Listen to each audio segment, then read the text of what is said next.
Comenzamos la segunda sesión del día y la última del ciclo. Y bueno, quien les va a hablar a continuación es Luis Agustín García Moreno.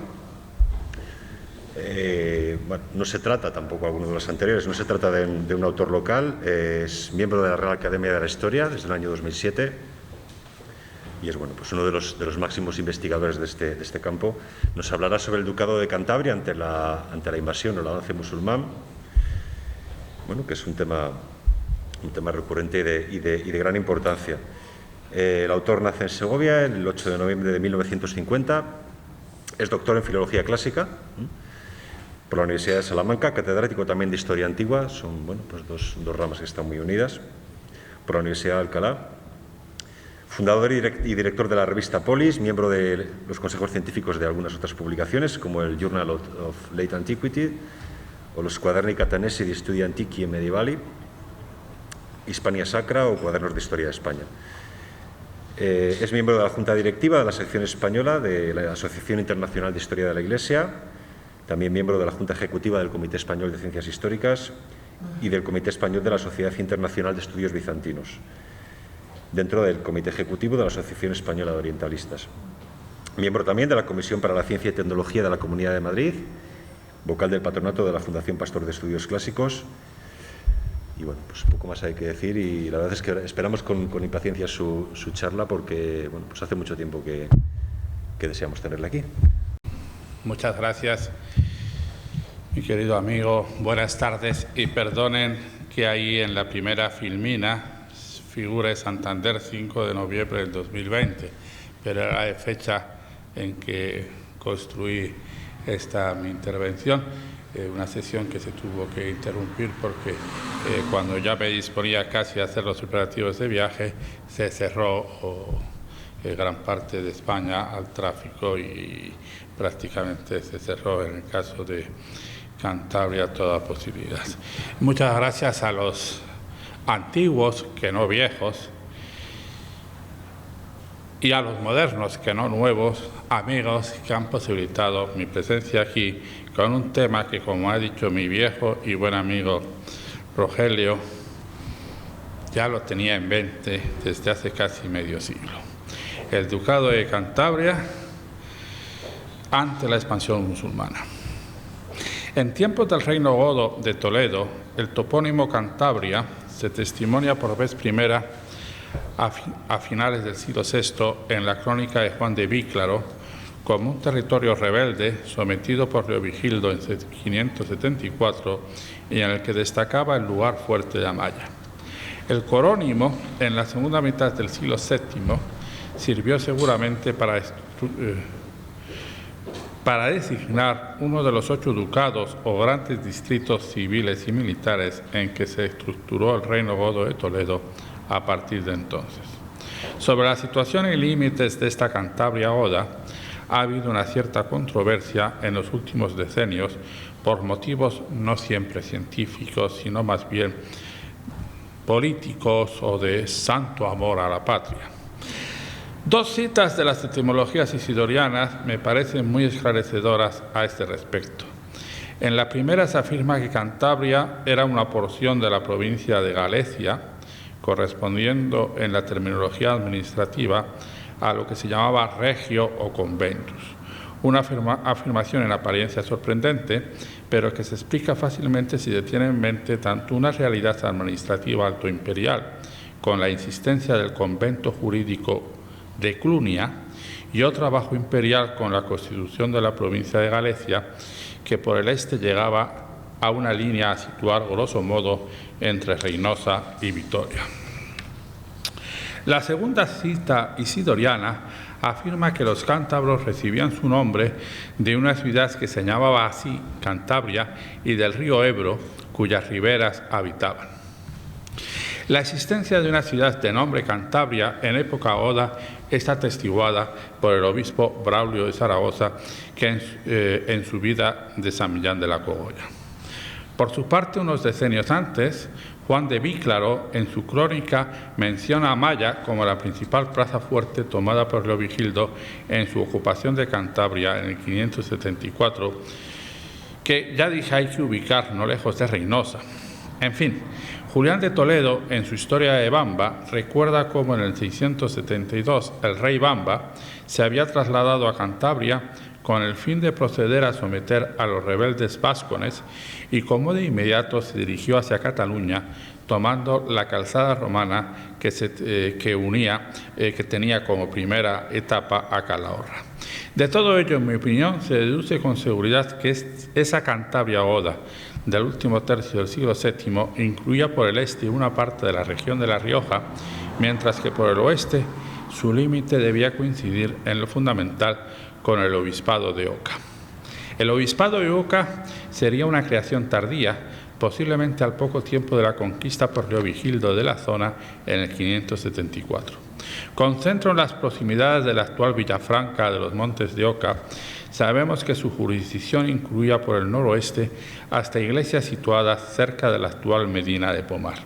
Es decir, el obispado de Oca, sometido a la jurisdicción metropolitana de Tarragona, se había tallado a partir de iglesias que sabemos que a final del siglo V se consideraban situadas en el extremo noroccidental de la provincia imperial de Tarragona, como serían las iglesias de Libia, Briviesca y Tricio.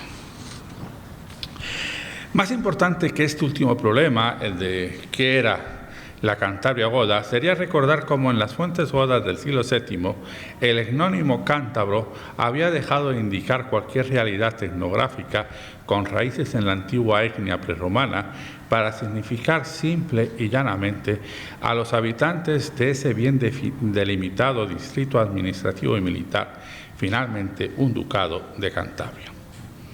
Por lo tanto, es falso hablar de ducado de los cántabros. No se puede utilizar un etnónimo. Eso sería un grave anacronismo. Es ducado de Cantabria. Y lo cierto es que una Cantabria así delimitada seguía siendo perfectamente inteligible para los hombres de letras de la zona de La Rioja y de fuera de ella, incluso a finales del siglo X.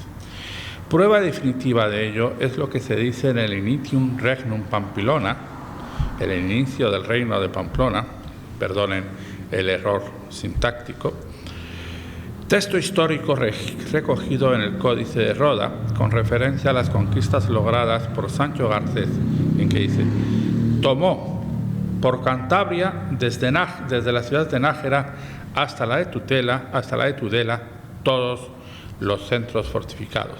Cepit per Cantabriam anagerense urbe, usque ac tutelan omnia castra. Con razón, algo más de un siglo después, el anónimo clérigo de la historia silense podía referirse al reino de los antepasados de Sancho III el Mayor como Cantabriensium Regnum, reino de los de Cantabria, señalando su límite occidental en el Pisuerga. Mediante estas identificaciones toponímicas, incluso se hizo descender también a la dinastía jimena pamplonesa, a la de Sancho el Mayor, del cántabro duque Pedro, exactamente igual que la dinastía de Oviedo también procedía del duque Pedro. La conquista musulmana de Cantabria. Tarik no conquistó a Amaya, siento disentir con don Claudio.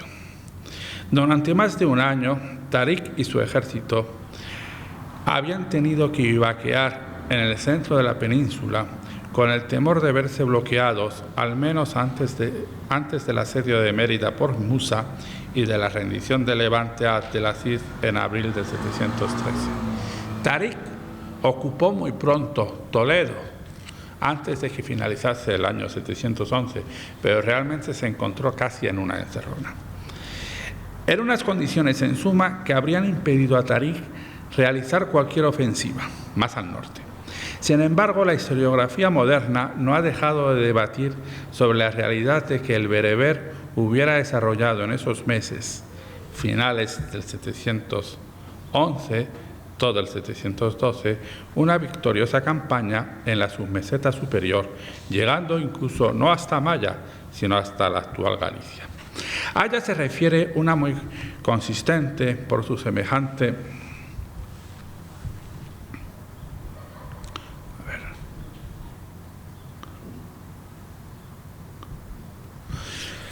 A ella se refiere una muy consistente por su semejanza porción de la tradición indirecta conservada de la narrativa del príncipe, como le llamó don Claudio, de la historiografía andalusí, Ahmed al-Razi. Según este relato, dicha campaña la habría realizado Tarik a continuación de la que le habría llevado a hacerse con la preciada mesa de Salomón.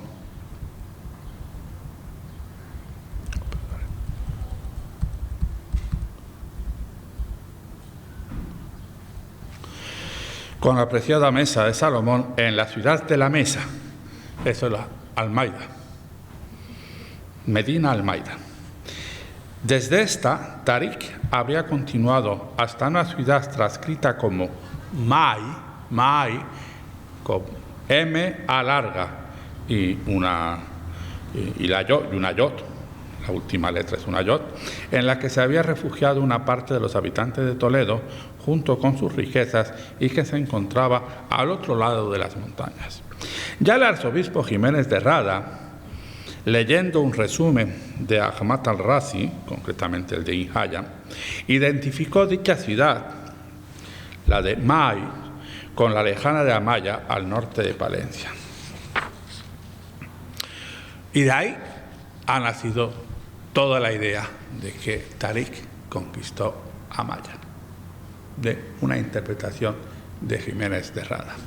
Lo cierto es que la identificación propuesta por el buen arzobispo toledano ha hecho fortuna, de modo que la inmensa mayoría de los estudiosos modernos la han dado por buena, con independencia de que alguno dude de la historicidad de esa expedición de Tarik o algún otro prefiera posponerla en el tiempo y unir la otra supuesta de Musa por esos derroteros del extremo noroccidental del Reino Godo.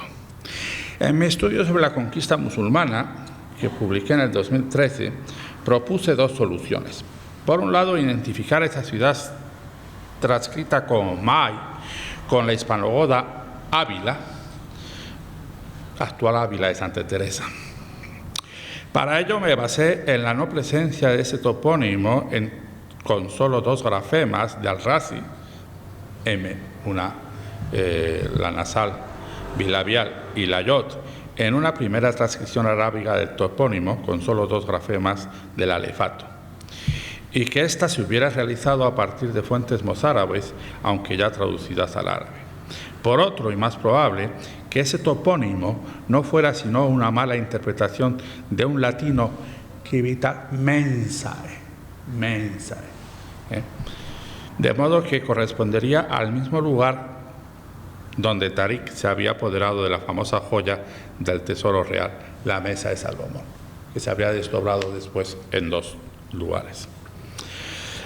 El ducado de Cantabria, entre el 712 y el 719. La poquísima duración de la campaña de Musa contra uno de los últimos reyes godos, contra Agila II, que controlaba el noreste del reino godo, incluida la narbonense, no le permitió la conquista ni de la totalidad del ducado tarraconense, que controlaba Agila, ni del de Cantabria. En el primero resistiría en algunas zonas como Huesca un último rey godo, sucesor de Agila II, Ardón, hasta el año 100 de la égida, que corrió entre el 3 de agosto del 718 y el 23 de julio del 719. Lo digo esto para los no habituados a la cronología musulmana.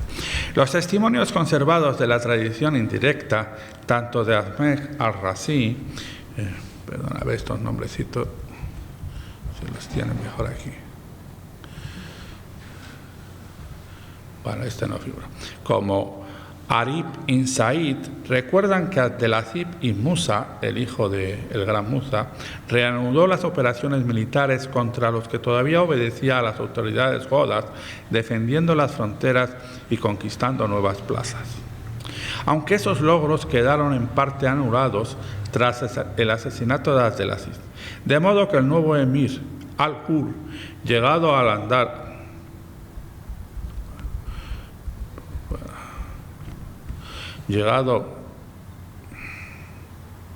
Al-Ándalus, a finales de agosto del 716, tuvo que recomponer la situación utilizando esta vez tanto la represión como los pactos de paz. Creo que acierta el arabista Chalmeta al prestar alguna atención a un pasaje de la historia de los árabes del arzobispo Jiménez de Rada, que muy probablemente se basaría en el Muktabis de Ibn Hayyan, principal fuente del toledano. Según ese texto, una de las primeras cosas con que el emir al-Hur se tuvo que enfrentar habría sido la rebelión estallada antes de su venida en la España interior, consiguiendo reducirla y que los cristianos volvieran al pago de impuestos. La cita paralela que del Muktabis hizo el tardío compilador marroquí del siglo XVII al-Makari, estos nombres para los no habituados, al-Makari, afirma que los dos sucesores de Abdelaziz, al-Hur y previamente el efímero Ayub ibn Habib, tuvieron que guerrear contra los infieles, consiguiendo tomar la ciudad de Barcelona y las fortalezas de Castilla. Casualmente, dichos hechos habrían sucedido muy próximos a un evento astral que me temo tuvo su significación. El 7 de junio del 718,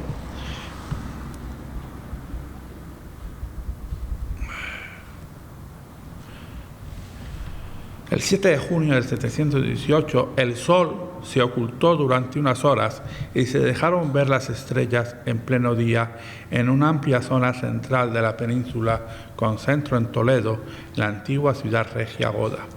El eclipse fue recordado puntualmente por el anónimo autor de la crónica mozárabe, prueba del interés que suscitó, hasta el punto que sería recordado durante más de una generación de angustiados cristianos bajo el yugo islámico. ¿No pudieron muchos hispanogodos pensar que hasta los cielos escenificaban el eclipse de lo que había sido una gran monarquía? Como acabo de decir, también en el Ducado de Cantabria se produjo en esas fechas un rechazo de los pactos de paz acordados antes, aprovechando el asesinato de Abdelaziz y en la perspectiva de un cambio en la política del gobierno de Al-Ándalus, desfavorable para los intereses de las comunidades y nobleza hispanogoda, con un aumento de los impuestos.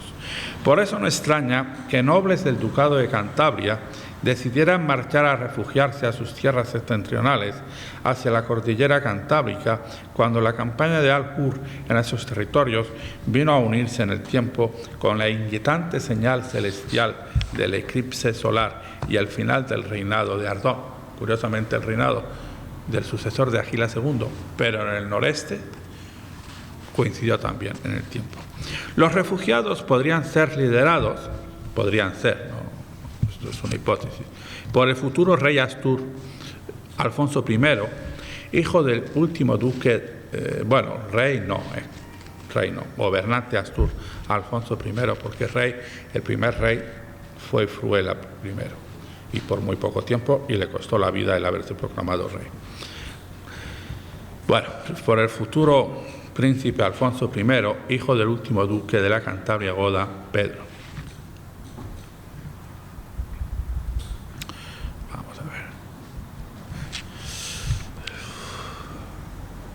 Evidentemente, la exacta datación de la llegada del linaje de Pedro a Asturias era un asunto nada claro entre los historiadores de la corte de Alfonso III a finales del siglo IX, aunque la insinuación de situarla tras la victoria de Covadonga se basaba más en el interés de algunos de no oscurecer el protagonismo del héroe Pelayo en esa gloriosa jornada.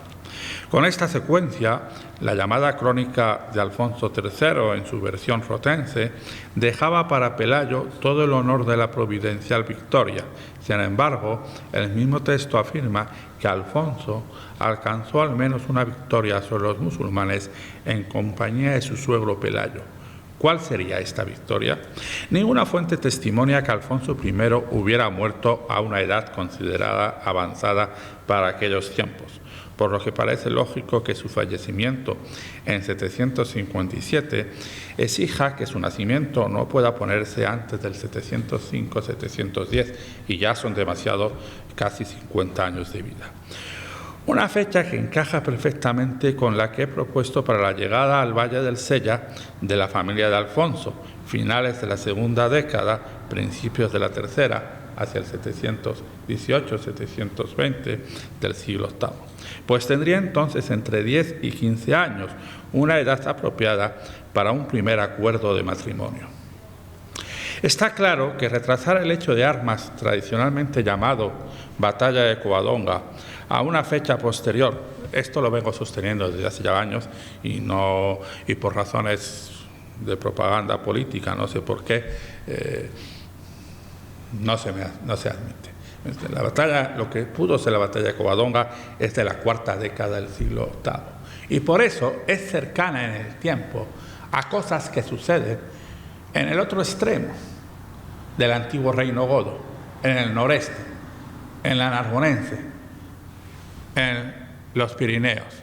Y por eso la unidad del reino godo es la unidad de los comienzos de una monarquía española que llega hasta nuestros días. Ponerlo de Asturias en el 718 es un disparate que va contra cualquier lógica, pero hay razones ideológico-políticas que se empeñan en decirlo. Bueno, perdón.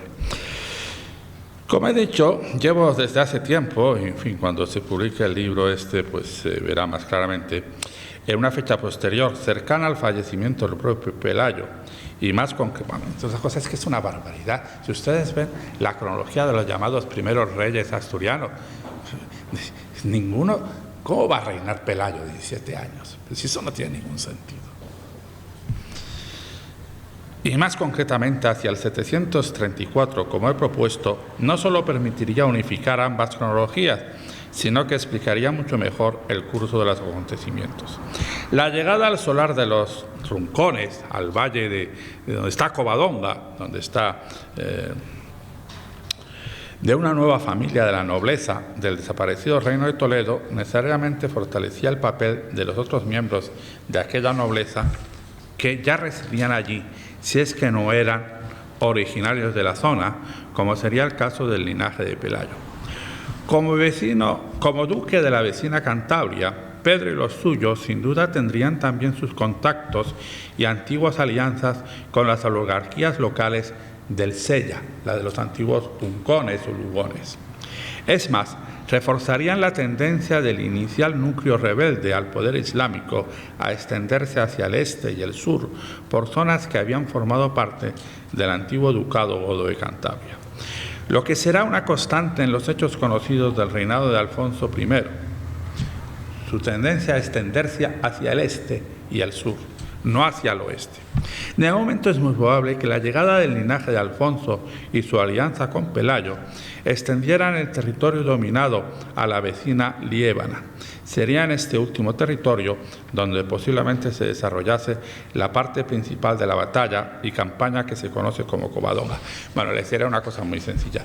El nombre de Liébana, un siglo y medio después de lo sucedido, sirvió muy bien para montar una espera escatológica del final de la dominación musulmana en España, porque una profecía de origen oriental, pero que se trasladó al latín, escrita en griego originalmente, pero que se trasladó al latín en la zona de Túnez, del actual Túnez, decía que el final de la dominación musulmana tendría lugar infinibus Libiae.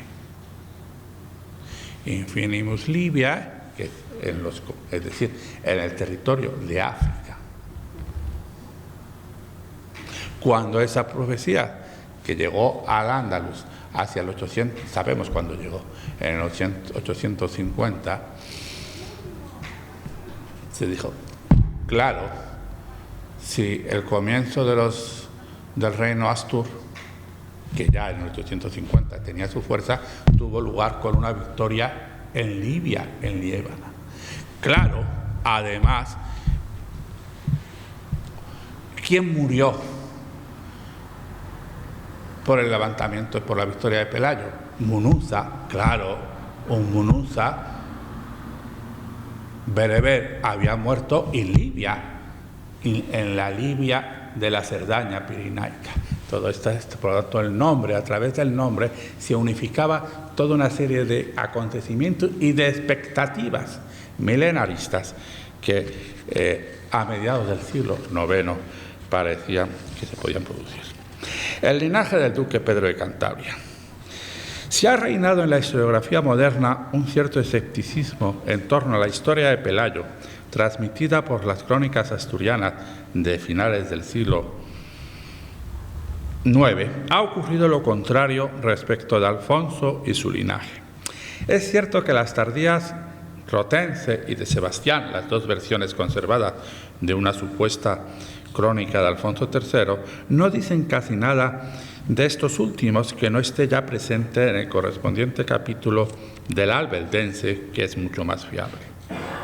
Las principales diferencias al respecto entre el relato de la Rotense y el del Albeldense son dos: el título exacto del honor ducal de Pedro, si Pedro era duque de los cántabros o duque de Cantabria, y la precisa cronología de la llegada de su familia y dependientes a las tierras asturianas.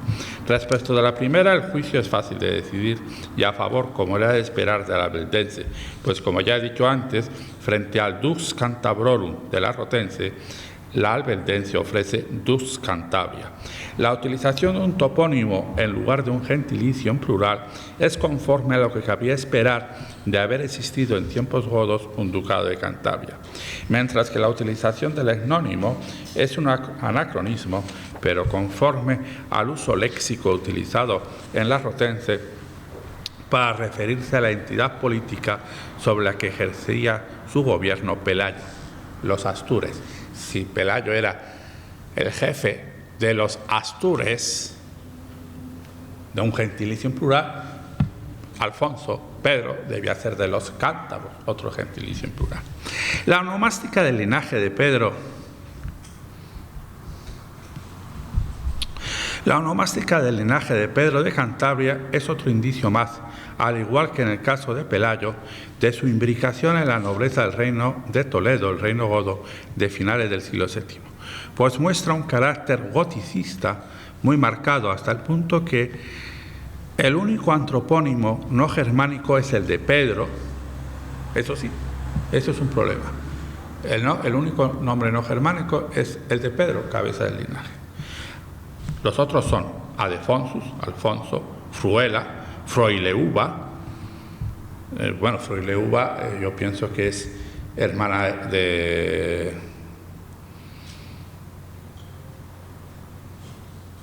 Alfonso I, y que pertenece al mismo linaje. Froileuva es la mujer que contrae matrimonio con Fabila, el hijo de Pelayo. Por eso yo supongo que se produjo una alianza con un doble enlace matrimonial.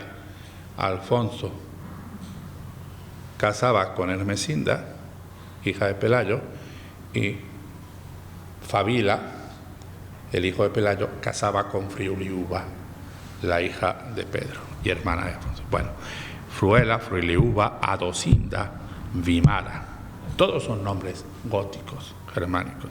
Además, ofrece las restantes características del sistema onomástico propio de la nobleza goda del siglo VII.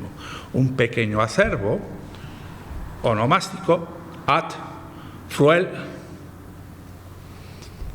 Fíjense que ad Defonso, ad Dosinda, un pequeño acervo con unos formantes repetidos, identidad onomástica existiendo al menos una generación de por medio y tendencia a la aliteración.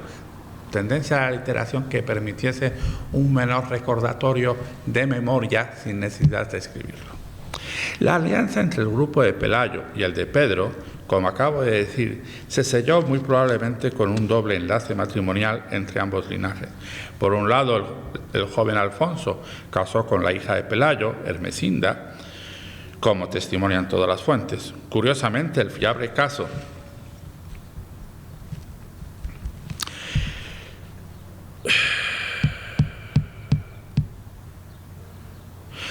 El fiable texto del albendense señala que ese matrimonio se habría acordado por orden de Pelayo, Pelagio Prequipiente, y no de su consuegro, el duque Pedro, o, a falta de éste, por iniciativa del novio, que indicaría una mayor importancia del linaje de Pedro sobre el de Pelayo. Bueno, precisamente a partir de los usos onomásticos propios del linaje del duque Pedro, he propuesto que fuera hija de éste la Froiliuba que casó con el hijo y heredero de Pelayo, Fabila. A esta solo la conocemos. Bueno, mire, aquí tienen esta era la iglesia de la Santa Cruz de Cangas de Onís, antes de la destrucción vandálica por miembros del Partido Socialista asturiano en el 734. Esto es así. Y esto es la reconstrucción actual de la iglesia. Pero la conservamos por fotografías.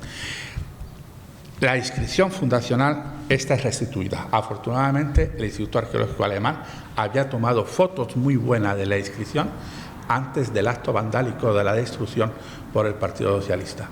Pero esto es una reconstrucción de la inscripción. Y esta es la transcripción. Bueno, precisamente a partir... A Froiliuba solo la conocemos por la famosa inscripción de la consagración de la iglesia de la Santa Cruz en Cangas, pero el que lleve un nombre basado en uno de los dos formantes más característicos del acervo onomástico del linaje del duque Pedro, Fro, estará en Fuela, convierte en muy verosímil tal relación de parentesco. Todo parece indicar que la consagración de la Basílica de la Santa Cruz estuvo íntimamente ligada al extraordinario acontecimiento bélico que llamamos de Covadonga, Resurgis et Preceptis Divinae, Machina Sacra, Opere Sivo. Bueno, y sobre todo es importante Signaculum almae crucis si Cristo placen aula et aula sus crucis trofeo, bajo el trofeo de la victoria conseguida por la Santa Cruz. La victoria que llamamos de Covadonga no sería la de la Santina, sería la de la Santa Cruz. Y eso lo sabían muy bien en el siglo IX las gentes. Por eso la Cruz de los Ángeles es la victoria. Pero bueno, lo de la Santina es otra historia que no voy a detener. Todo parece indicar que la consagración de la Basílica de la Santa Cruz estuvo íntimamente ligada al extraordinario acontecimiento bélico que llamamos de Covadonga, producido un poco tiempo antes. Por lo tanto, si la Basílica se consagra en el 737, la victoria tuvo que ser muy poco antes, 734.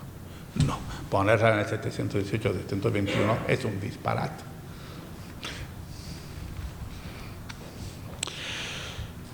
Todo parece que, bueno,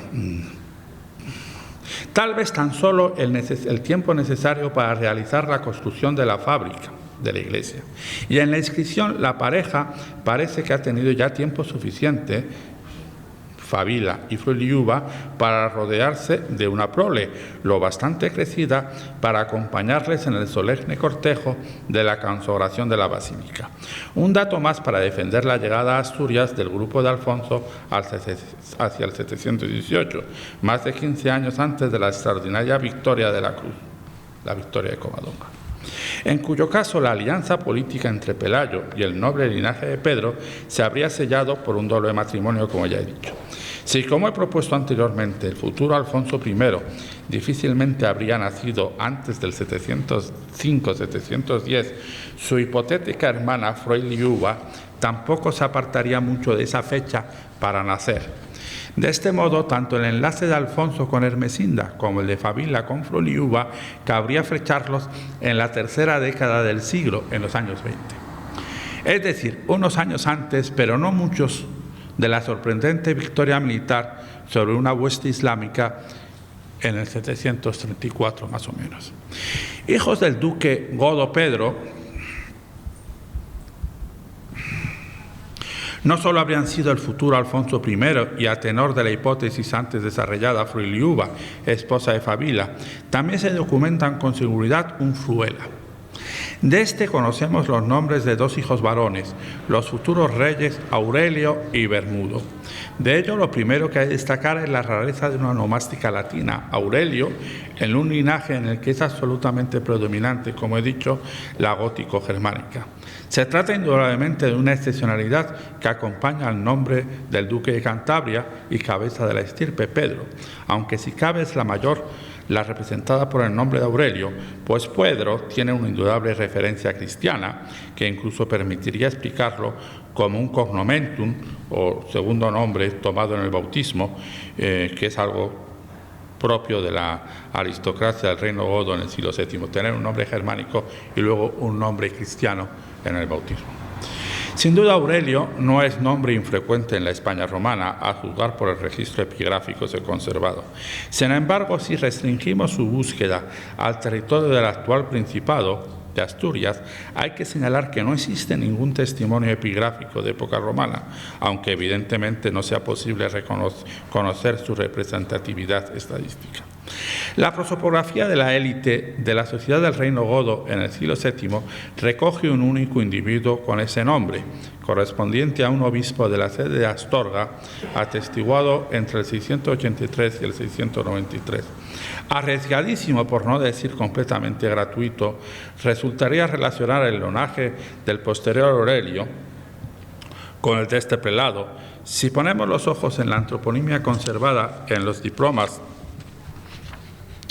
de tiempos de la monarquía asturiana, tiene una representación de alguna significación en el conjunto de nombres, ni germánicos ni de una evidente significación cristiana, el de Aurelio, con 5 individuos atestiguados en documentos entre el 781 y el 863.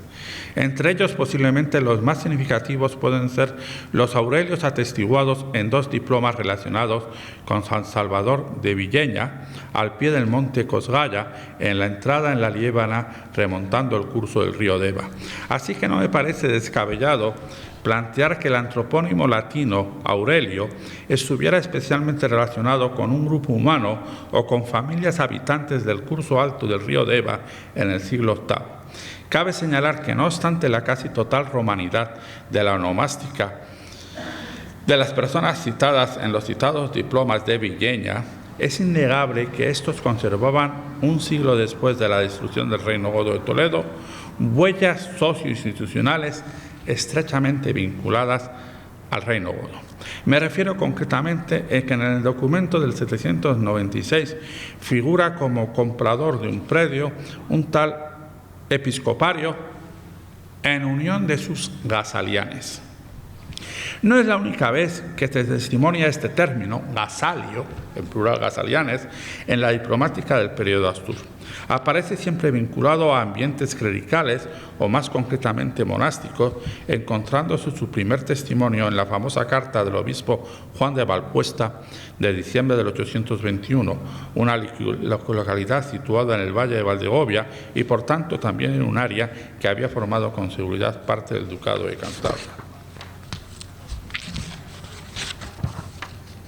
Así pues, todo lo anterior nos conduciría hacia el territorio lebaniego, antiguamente perteneciente al ducado de Cantabria, el antropónimo Aurelio, portado por uno de los 2 hijos conocidos de Fruela I, posiblemente el mayor, sobrino así de Alfonso I y nieto del duque Pedro.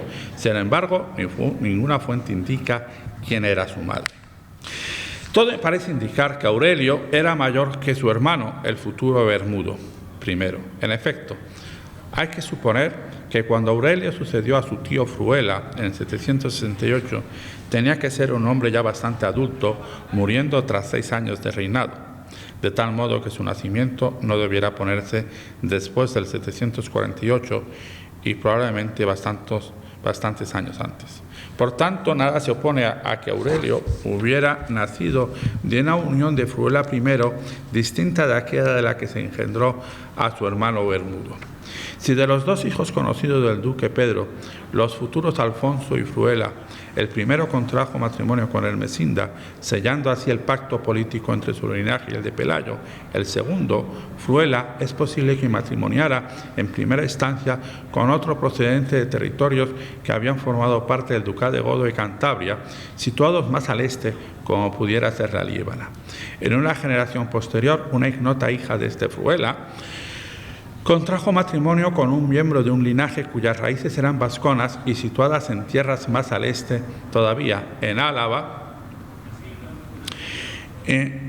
con vinculaciones con linajes también vascones, incluso del área pamplonesa.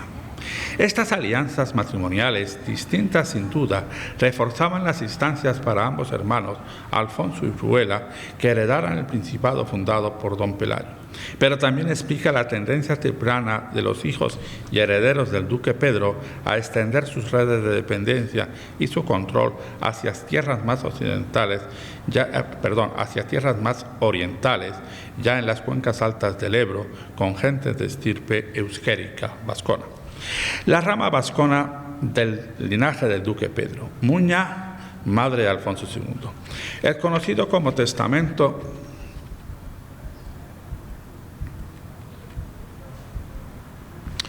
de Alfonso II o donación a San Salvador de Oviedo recuerda que el donante, Alfonso II, había nacido en Oviedo, más concretamente en el complejo eclesiástico de San Salvador, fundado por su padre Fruela, y también recuerda que fue bautizado allí.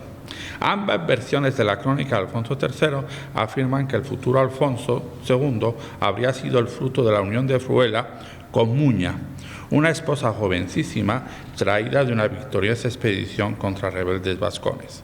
Jovencísimas, pero sin duda ya en edad de quedarse encinta, pues lo cierto es que Alfonso II nacería unos meses después. Por tanto, esa Muña, cuando fue cogida, en toda la expresión, por Fruela, tenía como mínimo 12 años. Es posible que Muña muriera poco después. También, si dio a luz muy jovencita, no es claro. Pues no se volvió a hablar de ella. Y cuando Alfonso II tuvo que huir de su tío Mauregato en 783, refugiándose en Álava, lo hizo entre los parientes de su madre, a la que no se menciona. Sin duda porque en esa fecha estaba ya muerta desde hacía años.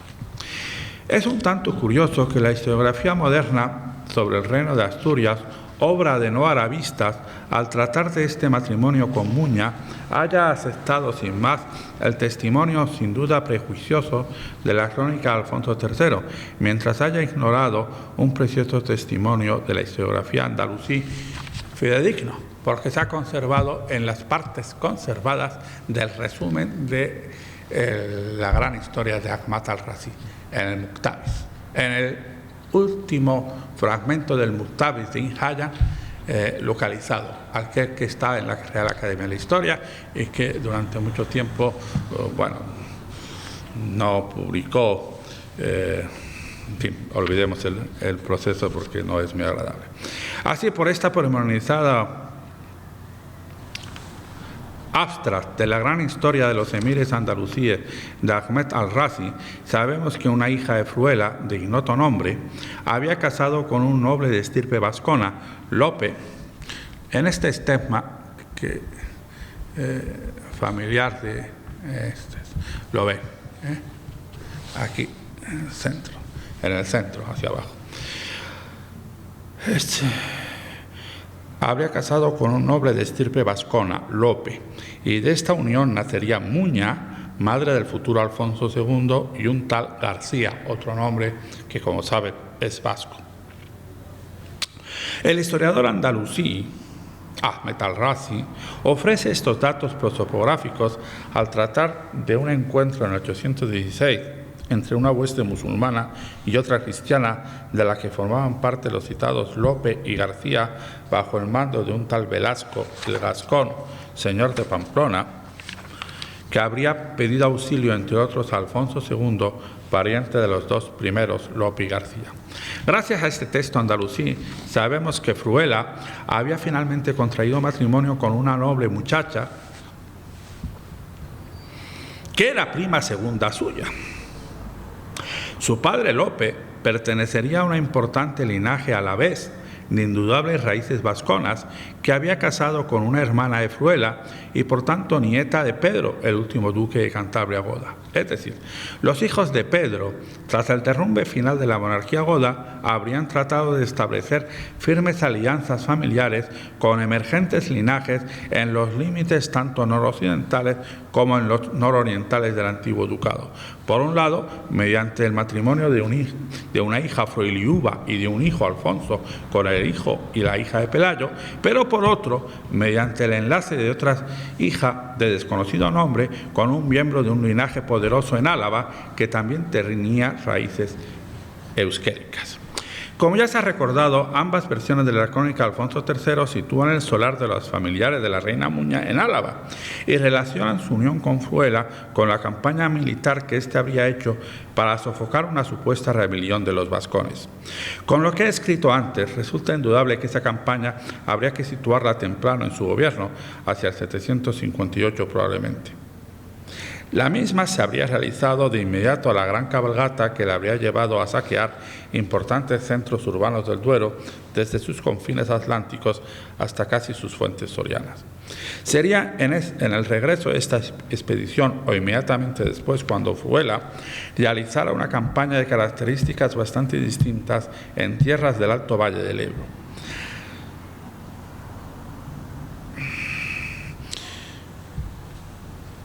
Cuando uno estudia la descripción que hace la crónica rotense de las campañas de Alfonso I, se puede ver que tras mencionar una serie de topónimos o colónimos muy genéricos, menciona luego a una serie de localidades muy pequeñas: Miranda, Revenga, Carbonaria, Aveiga, Cenicero y Alezanco. Evidentemente, esa minuciosidad sería indicio de varias cosas. Por un lado, de que se trataba de localidades que no solo habían sido tomadas y saqueadas por Fruela, sino que habían sido de hecho incorporadas al reino. Desde este punto de vista, la presencia de Fruela como testigo en el pacto del monasterio fundado por Nuña Vela en San Miguel de Pedroso sobre el río Tirón, al este del río Oca, es prueba suficiente de que consideraba que el territorio sobre el que se realizó la fundación era parte estable del reino. También se trataría de localidades, sobre todo lugares fortificados, que habían formado en otro tiempo parte del ducado godo de Cantabria, con el que el linaje de Pedro, ahora de Fruela, se encontraba especialmente vinculado. Sin duda formarían parte del antiguo territorio de la sede episcopal de Oca, en la que la rotense también figuraba como tomada por Fruela. La comparación que se hizo entre el relato de ambas versiones de la crónica de Alfonso III y el resumen de Ahmed al-Razi, en lugar de recordar en la lista de plazas tomadas por Fruela toda esta localidad del antiguo ducado de Cantabria y más concretamente el territorio de la sede episcopal de Oca, la historiografía islámica se limita a señalar el corónimo de Castilla, Alquila, que resalta en el conjunto de un listado cuyos restantes miembros son todos topónimos, y este es un corónimo. Como se trata de un texto de transmisión muy indirecta, posiblemente por intermedio del Muktabis, además de los errores propios de un término no es entendible en época tardía, me atrevo a suponer que originalmente al-Razi se habría referido al distrito de tierras cristianas que en el siglo IX los andalusíes conocían como Álava-Valquila, Álava y los castillos, Álava-Valquila. Un término que aparece ya consolidado en el siglo IX que se corresponde al término neutro plural de Castella, utilizado en la historiografía del siglo Alfonso III. La fragmentación del poder y la presencia de unas élites dirigentes de funcionalidad eminentemente militar, ya existentes en estos territorios antes del 711, acentuó la conquista musulmana y la desaparición de los poderes centralizadores godes como el Ducado de Cantabria. Evidentemente, en este contexto, no extraña la aparición de pequeños centros fortificados en los que, como Cenicero, Aveiga, Miranda, en los que se basaría su poder esta aristocracia militarizada. Desgraciadamente la arqueología no acaba de detectarlos hoy por hoy. Evidentemente Fruela primero hizo su campaña en tierras de Álava, donde precisamente tenían sus raíces sus parientes, y entre los que obtuvo a la que sería su mujer, Nuña. El término rebelantes de la Rotense posiblemente se deba más a un anacronismo que a una realidad política. Si se prefiere tomar al pie de la letra, habría que suponer que habrían roto una anterior relación de alianza, unas gentes que en otro tiempo le habían tenido con el duque Pedro, o mejor dicho, con sus hijos Alfonso y Fruela, hasta el punto de que Fruela, el tío del rey Fruela, hasta el punto de que una hermana de estos dos había sido dada en matrimonio con Lope, miembro, como ya he dicho, de un importante linaje alavés. Sin duda el mayor problema está en la identificación y localización de estos vascones y en concretar sus vínculos con el linaje alavés con el que había emparentado Fruela el rey, el padre de Alfonso II.